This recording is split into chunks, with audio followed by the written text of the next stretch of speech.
Are you just setting up or are you taking down? Tearing down?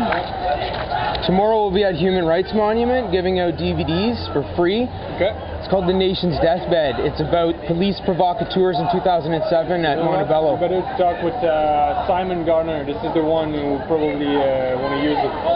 Yeah, this is this one. This guy with the blue shirt. Can I get a comment? Can I get a comment? Can I get a comment from you? Okay. Maybe. Okay. Yeah. We're giving out free DVDs tomorrow, okay? Stand by here. Down at... Just wait. Absolutely. Thank you very much. We're giving out free DVDs tomorrow at the Human Rights Monument with regards to a movie that came out about Montebello. Okay, in Montebello, it was confirmed that 3 of the actual police officers were dressed up as protesters. Now, with regards to what happened in Toronto just days ago, it's suspect that maybe some of the police, maybe some of the Black Bloc itself were police provocateurs. What? Yes. Well, we caught 3 of them in Montebello in 2007, and it was highly suspect. And there's actually the Press for Truth guys have been looking into this, and we've been getting, you know, there's a lot of evidence starting to come out. We don't know anything for sure yet. Any comment on that, sir?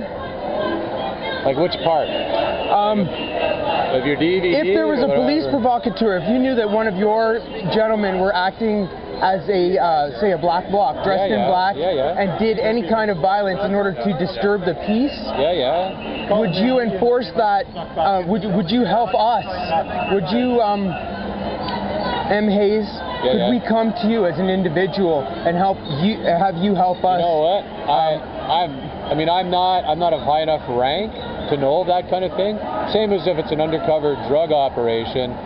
They just don't tell everybody that, we have an undercover drug operation going on. Absolutely, I totally understand. Keep that, they play those cards close to vest if they do it. Absolutely, and I'd understand undercover for drug busts and stuff like that, but what we're talking about here is But my point is that when they put anybody in an undercover position, they don't disclose it, whether it's to investigate a murder or a protest. A breach of the peace in any way. Anyway, they just don't tell us. So, you know what? I don't know how to answer your question in the fact that, like, if I saw it, would I be able to identify it? If I came to you and I brought you some evidence, would you investigate that for me? I would take it to my commanding officers. Your commanding I'm not a high enough rank to do anything about it. Excellent. And don't forget, there's a...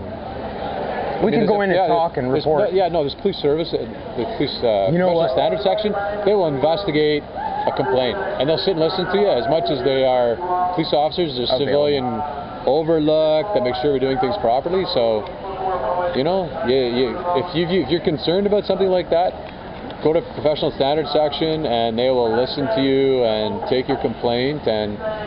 You know? Well, I implore you to watch the movie The Nation's Deathbed. Oh, well, is it on the internet? It is on the internet. We'll be giving out free DVDs tomorrow down at the Human Rights Monument all day. I'll be there from 6 in the morning till all night. And your name? Max. Max, pleasure, Nice Max. to meet you. Commonly known as Max. Oath Keepers.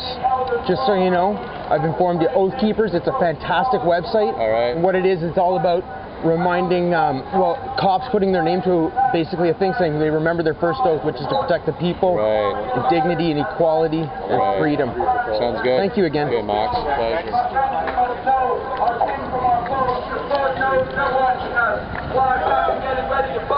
Self-defense is a must. You're either with them or against. There's no riding the fence. You disagree with the status quo, they'll make you a past tense. Hell, you do nothing, they'll invent an offense. Sounds like my definition of a fundamentalist, because the OPP is a real terrorist, and the Ottawa police are the real terrorists. Rich cops murdering the poor. Some call it law and order, me I call it war. You come from foreign shore, we'll make sure you feel at home. Some lead made by Uncle Sam lodged in your dome. Fuck a poem. This is not about rhymes and riddles. Toronto cops leave blocks in black neighborhoods badly riddled. Even little kids must not get caught in the middle and get bullet penetrated. Communities devastated. Homes are raided. Places of prayer desecrated. And if you thought you were hated, both spiritually and mentally, they'll lock all your youth up in a penitentiary. 4 centuries since Jacques Cartier raped his first settlement. A single century since the Mounties gave the Mohawks democracy as a tip of a weapon. And it's evident I said freedom fighters best beware when the pigs start meddling, so you can fuck all your rhetoric and service to the law. This is the baddest gang of criminals my city ever saw, because the Ottawa police, the Ottawa police, you see, Ottawa's got a gang pandemic, common citizens are up in arms, the newspaper, we all read it, about thugs who break in with no polite procedure, take your valuables and leave you, and they got certain facial features and characteristics unmistakably reliable that makes these crude criminals easily identifiable. Now listen, they got blue suits, black boots, and a bad attitude, a typical lack of patience. Many in their crew are new recruits with little legal education.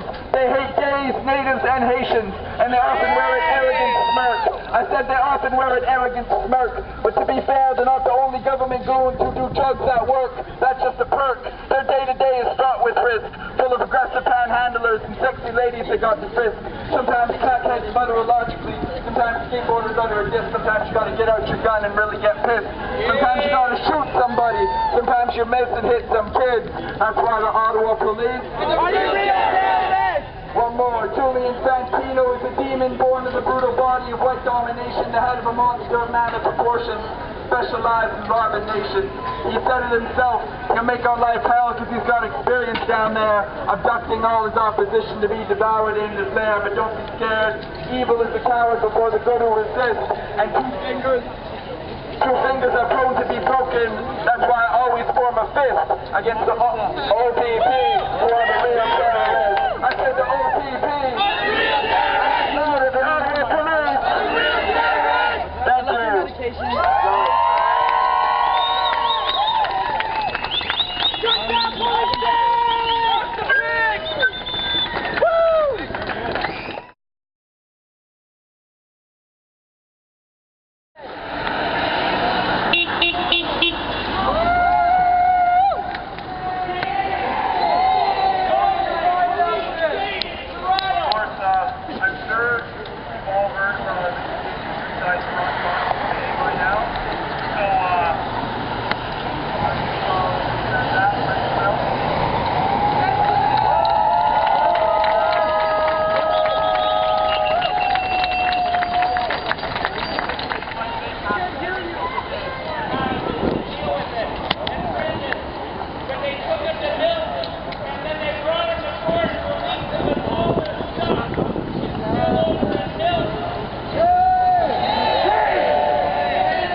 Policemen surrounding him, searching his bag. He was biking downtown 5 kilometers from the fence. I couldn't believe it. I thought I was in some other country. We are. This isn't Canada anymore.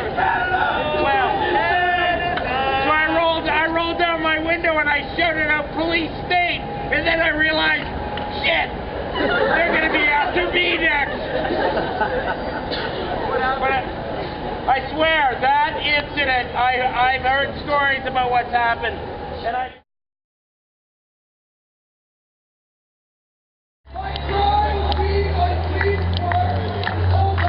Did you know that?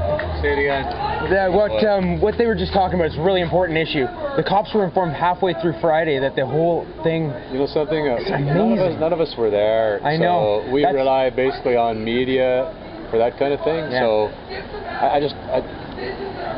what took place in Toronto, I sat and watched television. So, and I wasn't watching the soccer. So, honestly, that's. Go Argentina. Yeah, they'll have their hands full of Germany. They'll smoke them. They're gonna smoke them. Argentina, man. G20 does to the world every single day. And we need to remember that, and we need to not just be sidetracked by the violence that was done to us and the violence that was done to our friends. As well, don't start any violence here because I have bail conditions.